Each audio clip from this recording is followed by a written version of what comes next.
Creepy Video 353. The King Horror. Mom, what's wrong?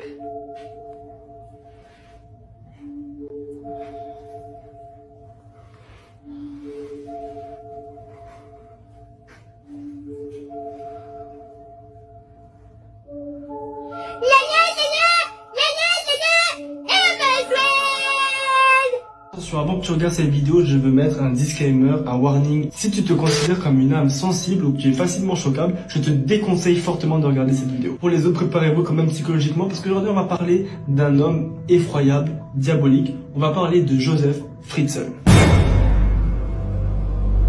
Ce nom ne vous dit peut-être rien, et pourtant je vous assure que vous ne l'oublierez jamais. Joseph Fritzl possède une fille qui s'appelle Elisabeth. Il est aussi marié et semble vivre une vie tout à fait normale. Jusqu'au jour où il va apprendre à des amis que sa fille Elisabeth a fait une fugue et qu'elle ne reviendra pas. Et il leur explique aussi qu'elle est rentrée dans une secte. Sauf que ça, c'est du mytho. La vérité est bien plus sombre. Joseph Fritzl est ingénieur et pendant des années, il va travailler sur un projet d'extension de son sous-sol. Il va designer des couloirs, des portes, des pièces pour un projet extrêmement macabre. Le jour de l'inauguration de son petit projet personnel, il va droguer sa fille, qui au passage n'a jamais quitté la maison et ne s'est jamais mis dans une secte. Il va la ramener dans une petite pièce avec un lit, une petite cuisine et des toilettes. Et cette pièce-là, elle y restera enfermée pendant 24 ans. Mais ça, c'est juste la partie soft de l'histoire. Après l'avoir droguée et amenée de force dans cette pièce, il va l'attacher au mur et la violer. Et chaque jour, il descendra pour lui donner de quoi manger et la violer. En tout et pour tout,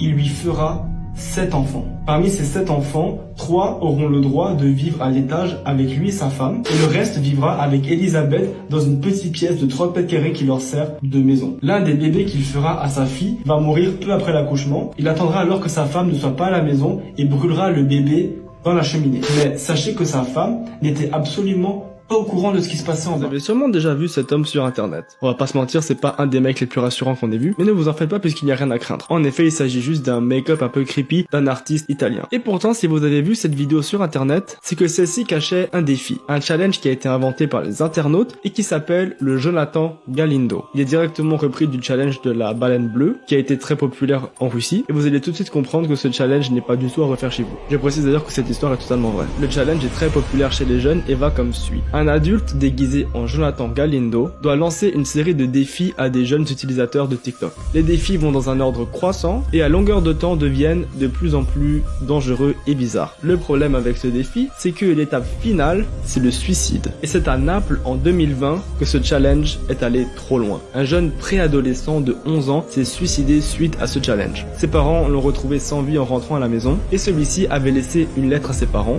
disant « Papa, maman, je vous aime, mais je dois suivre l'homme dans la forêt noire. Il me suit, il me regarde, maman j'ai peur. » Dans cette vidéo, quelqu'un filme avec son téléphone une otarie qui est en train de nager dans un port.